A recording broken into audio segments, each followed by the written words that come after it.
కొన్నిసార్లు మనం దేవుని ముందుకు వెళ్ళి కూడా మనం ముష్టిమొఖాల తగ్గట్టు అడుగుతుంటాం దేవుణ్ణి.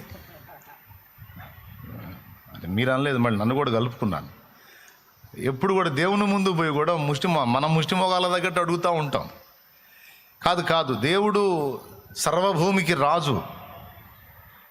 రాజు దగ్గరికి పోయినప్పుడు రాజు రేంజ్లో అడగటం నేర్చుకుందాం. దేవునికి స్తోత్రం కలుగును గాక. ఏమండి, రాజు దగ్గరకు పోయి 10 రూపాయలు అడిగామనుకో, వీడెవడరా నేను రాజునని తెలిసి కూడా నన్ను 10 రూపాయలు అడుగుతున్నాడు అనేది ఒక రకంగా చెప్పాలంటే రాజు అవమానం ఫీల్ అవుతాడు. అట్లా కాదు అడగాల్సింది. మనం ఏ వ్యక్తి రేంజ్కి పోయినప్పుడు ఆ వ్యక్తి రేంజ్లోనే అడగాలన్నట్టు, రాజు దగ్గరికి వెళ్ళినప్పుడు, రాజాది రాజు దగ్గరికి వెళ్ళినప్పుడు ఆ రేంజ్కి తగ్గట్టు మనం దేవుణ్ణి అడగటం నేర్చుకుందాం. రాజుకు తగ్గట్టు అడగటం అంటే కేవలం నా పొట్టకు మాత్రమే ఇవ్వు అనటం కాదు, కానీ నా వలన 10 మంది బ్రతుకున్నట్లు సహాయము చెయ్యి. ప్రార్థన చేయి. కంపెనీలో జాబ్ ఈ ప్రభువా, కంపెనీలో జాబ్ ఈ ప్రభువా అని అడగొద్దు. అవసరమైతే నీకు ఇష్టమైతే నీ దయగలిగితే నేను ఒక కంపెనీ స్టార్ట్ చేసేటట్టు సాయం చేయి ప్రభువా అని అడుగు. దురాశ అనుకోవద్దు. అది రాజుగారి రేంజ్కి తగ్గట్టు అడగటం. అన్న కంపెనీ స్థాపించేంత సీన్ మనకి ఎక్కడుందన్నా, ఈ జీవితానికి అది సాధ్యం కాదని నేను అనుకుంటున్నాను అని ఎప్పుడు అనుకోవద్దు. అందుకే ముష్టిముఖాలు అంటుంది మనల్ని. దేవునికి స్తోత్రం. అర్థమైందా? ఎప్పుడు అనుకోవద్దు. ఆయన ఏ మలుపు తీసుకుంటాడో, ఏ విధంగా కార్యాలు చేస్తాడో నీకు తెలియదు సోదరా. ఇప్పుడు గొప్ప గొప్ప కంపెనీలు స్థాపించి నడుపుతున్న వాళ్ళందరూ ఒకప్పుడు మన సరికే, మన పొజిషన్లో ఉన్నోళ్లే. కానీ ఈరోజు వాళ్ళు ఉన్నత స్థితిలోకి వెళ్ళిపోయి 1000 మందికి జాబులు ఇచ్చే స్థాయికి వెళ్ళిపోయారు. తెలుసా మీకు? ఒక నెలకు వచ్చి కొన్ని కోట్ల రూపాయలు వాళ్ళు ఉద్యోగస్తులకు జీతాలు ఇచ్చే స్థాయికి వెళ్ళిపోయారు. ఒకప్పుడు జీరోతో స్టార్ట్ చేసిన వాళ్ళు ఈరోజు ఆ స్థితికి ఎలా వెళ్ళారు? అలా అవకాశాలు దొరికినాయి, ఒకదానికొకటి లింక్ అయినాయి, ఆ స్థాయికి వెళ్ళిపోయారు. దేవుణ్ణి ఎరగని అన్యజనులు ఆ స్థాయికి వెళ్ళినప్పుడు జీవం గల దేవుణ్ణి ఎరిగిన నీకు దేవుడు ఆ లింకులు కలపడా, అవకాశాలు ఇవ్వడా, అనుకూలతలు కల్పించడా? ఆయనకు సమస్తము సాధ్యమే.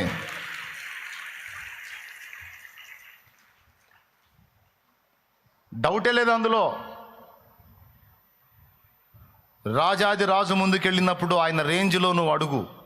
అరే ఏందిరా నీకంత దురాశ అని అడగడు, నిన్ను ప్రశ్నించడు. ఎందుకంటే నీ ఇంటెన్షన్ ఏందో చూస్తాడు ఆయన. నువ్వు లోపల ఏమనుకుంటున్నావో, నీ లోపలే ఆలోచనలు ఏంటో, ఏ ఉద్దేశంతో నువ్వు అడుగుతున్నావో చూస్తాడు ఆయన. దాన్ని బట్టి నిన్ను గౌరవిస్తాడు, నీకు సాయం చేస్తాడు.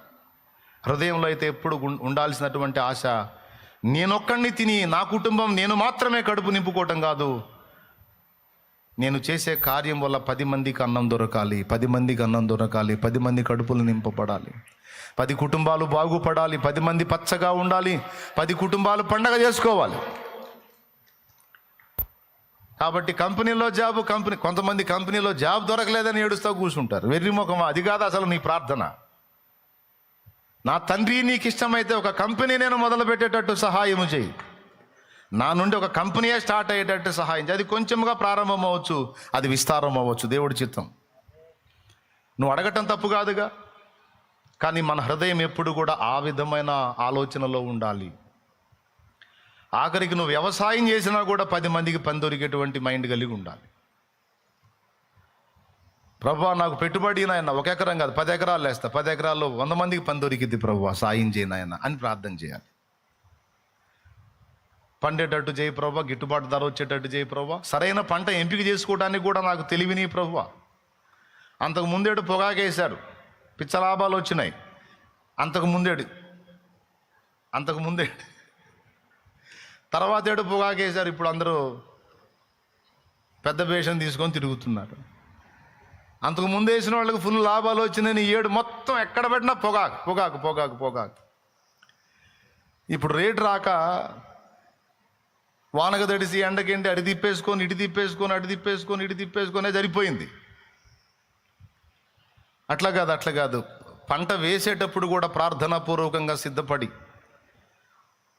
దేవా నేనును 10 మంది ఆహారము తిన్నట్లు ఏ పంట సముచితమో, ఏది మంచిగా ఉంటుందో నా ప్రభా నాకు తెలివినియమని ప్రార్థనలో కొంచెం కనిపెట్టుకొని కుటుంబం అంతా కలిసి ప్రార్థన చేసి 1 ఎకరం వేసి, అరెకరం వేసి, లేకపోతే 1.5 ఎకరం వేసి, 2 ఎకరాలు వేసి కాదు. నీకు దేవుడు పెట్టుబడి ఇస్తే 4 ఎకరాలు అనువైన పంట, పెద్ద మొత్తాల్లో కాకపోయినా ఒక మోస్తరు పెట్టుబడిలోనైనా సరే వేసి నలుగురికి పని దొరికేటట్టు, నీ కడుపు కూడా నిండేటట్టు, ఎప్పుడు వ్యవసాయం చేసినా, వ్యాపారం చేసినా, జాబ్ వెతికినా, ప్రస్తుతానికి ఏదో జాబ్ చేసుకుంటున్నావా, స్తోత్రం. అయితే అందులో తృప్తి చెందవాకు. చేసుకుంటానే ఈ జాబ్లో నా ఒక్కడి కడుపే నిండుతుంది, నేను కొద్దిగా ఇంకొక రకంగా ఇంకొక టైపు లేదని ఆలోచిస్తే ఇంకా 10 మందికి దొరికిద్దేమో అని దేవుని ముందు ప్రార్థనలో పెట్టుకొని ప్రయత్నించు. కంపెనీలో జాబ్ దొరకలేదని ఏడుస్తున్న నీ చేత దేవుడు కంపెనీ పెట్టించగలడు, దాన్ని రాణింపజేయగలడు. కాదని నువ్వు చెబుతావా? ఏ మలుపు తిప్పుతాడో, ఏ మనిషికి దయ పుట్టిస్తాడో, ఎవరికి మనల్ని నమ్మకస్తులుగా చూపిస్తాడో, ఎవరి ఎడల ఏ కార్యం చేస్తాడో దేవునికి స్తోత్రం, దేవుడే గదిలించవచ్చు. అందుకే చదువుకునే బిడ్డలకి, పనిచేసే బిడ్డలకి, వ్యాపారం చేసుకునే బిడ్డలకి అందరికీ కూడా ఈ మైండ్ 10 మందిని బ్రతికించాలి, 10 మందిని రక్షించాలి, 10 మందిని పోషించాలి అని తన గురించి మాత్రమే గాక ఇతరులను గురించి ఆలోచించేటువంటి ధోరణి కలిగి ఉండాలనేది నా అభిప్రాయం. అండ్ దేవుని మనసు కూడా అదే. ఇది కరెక్టే అన్నోళ్ళు చేతులు ఎత్తండి. న్యాయమైన ప్రార్థన చేయొచ్చు అన్నోళ్ళు దేవునికి స్తోత్రం. నీ పిల్లల కోసం కూడా ఆ ప్రార్థనే చేయి. నా పిల్లలు అయినా ఈరోజు జాబ్ చేస్తున్నారు, నా పిల్లలు కూడా 10 మందికి అన్నం పెట్టేవాళ్ళు కావాలి, 10 మందికి ఉపాధి ఇచ్చేవాళ్ళు కావాలి ప్రభువా. నా దేశం భయంకరమైన ప్రతికూలతల్లో ఉంది, నా రాష్ట్రము ప్రతికూలతల్లో ఉంది. మాలో చైతన్యం కలగాలి నాయన. యువతకు ఉపాధి అవకాశాలు రావాలి ప్రభువా. చాలా వరకు నిరుద్యోగ సమస్య ఉంది. ఇప్పుడు సాఫ్ట్వేర్ ఫీల్డ్ కూడా ఎఫెక్ట్ కాబోతుంది. ఏఐ వచ్చింది,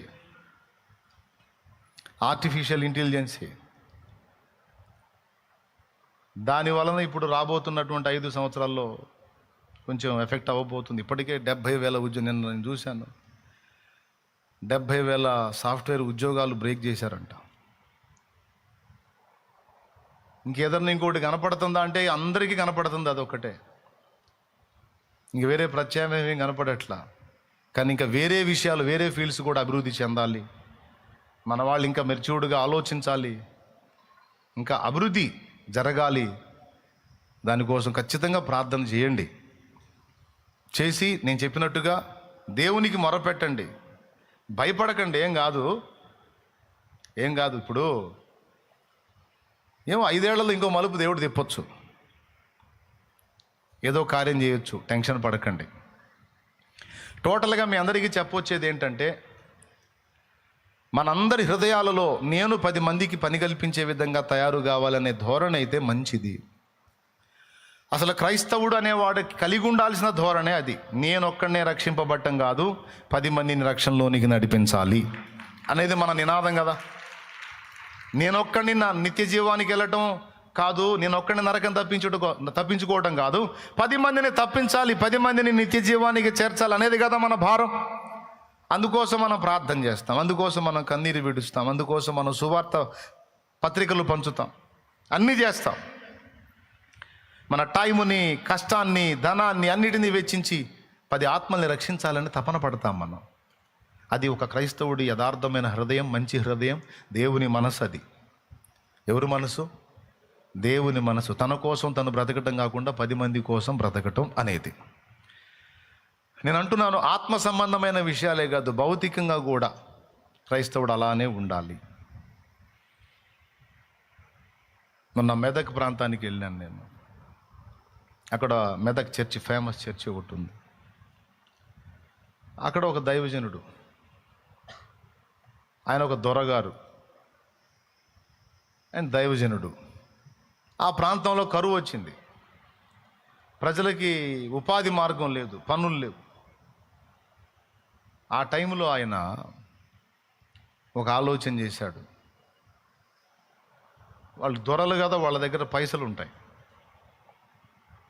ఆ ధనం వాళ్ళకి ఒట్టిగా పంచకుండా ఒక పని కల్పించాడు ఆయన. 175 అడుగుల ఎత్తున్నటువంటి గోపురాలు 2 కలిగినటువంటి ఒక మందిరాన్ని స్టార్ట్ చేశాడు, అచ్చంగా నల్లరాయితో. దాదాపు చాలా కాలం ఆ పని జరిగింది. ఆ పనిని ఉపయోగించుకొని అందులో పనిని కల్పించి కరువు సమయంలో వాళ్ళందరికీ కూడా ఆహారం ఇచ్చాడు. వాళ్ళందరికీ కుటుంబాలు దొరలటానికి ఉపాధి కల్పించాడు.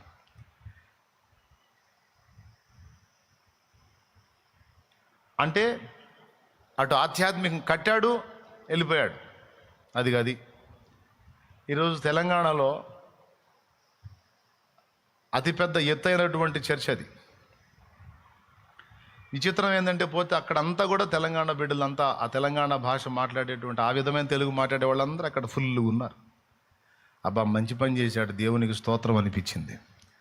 మందిరం కట్టాడు, యేసు ప్రభుని గురించి అక్కడ ప్రస్తావించాడు, దైవజనులను పెట్టాడు, వెళ్ళిపోయాడు. ఇప్పుడు అక్కడ వాళ్ళందరికీ అది ఒక క్షేత్రంలాగా మారిపోయింది.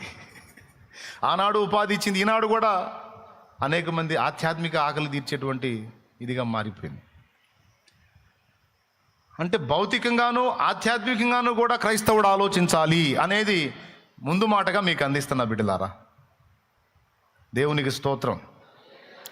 రాజు దగ్గరికి వెళ్ళేటప్పుడు ఆయనకు తగ్గట్టుగా అడగాలి, మనకు తగ్గట్టు అడగకూడదు. ఆయనకు తగ్గట్టు అడగాలి. మీరు చెప్పండి, మళ్ళీ చెప్పండి. ఎవరికి తగ్గట్టు అడగాలి? ఆయనకు తగ్గట్టు అడగాలి. ఒక గిన్నె బంగారు కాసులు అడిగామనుకో సరిపోయింది. ఒక కాశీ మహారాజా అంటే ఒరే నీ కాసు, దీనికోసం ఇంత కష్టాలు పడి నా దాకా వచ్చావా ఏంట్రా అంటాడు. కాదు మహారాజు దగ్గర పోయినప్పుడు మహారాజు రేంజ్కి తగ్గట్టు ఒక కాసు ఏంది, ఒక గిన్నెడు కాసులని ఇస్తాడు. ఎందుకంటే ఆడ బండెడు కాసులు ఉంటాయి కాబట్టి. దేవునికి స్తోత్రం. కాబట్టి మన దేవుడు శ్రీమంతుడు, అద్వితీయుడు, శ్రీమంతుడు ఆయన. మన దేవుడు శ్రీమంతుడు కనుక ఆయన ముందుకు వచ్చి మోకాళ్ళు ఉన్నప్పుడు ఆయన రేంజ్లో అడగటం నేర్చుకోండి. ఏదైనా సరే నేనైతే భారీగానే అడుగుతా. ఎప్పుడు కూడా నేను నా రేంజ్లో ఎప్పుడు అడగలే, ఆయన రేంజ్లో అడిగా. అండ్ ఆయన రేంజ్లో ఇచ్చాడు కూడా, చాలా వరకు పొందాను కూడా. మళ్ళీ అడుగుతున్నా, ఫ్రెష్గా మళ్ళీ అడుగుతున్నా. మళ్ళీ ఆయన రేంజ్లో ఇంకా చేయాలి, నీ కొరకు గొప్ప కార్యాలు సాధించాలి, ప్రజలకు ఇంకా దీవెనకరంగా నా బ్రతుకు మారిపోవాలి ప్రభువా అన్నీ నేను ఆయన రేంజ్లో మళ్ళీ అడగటం మొదలుపెట్టా. అడుగుతానే ఉంటా. ఇంకా చేయటానికి దేవుడు కృపనిస్తాడు, ఇంకా చేస్తా.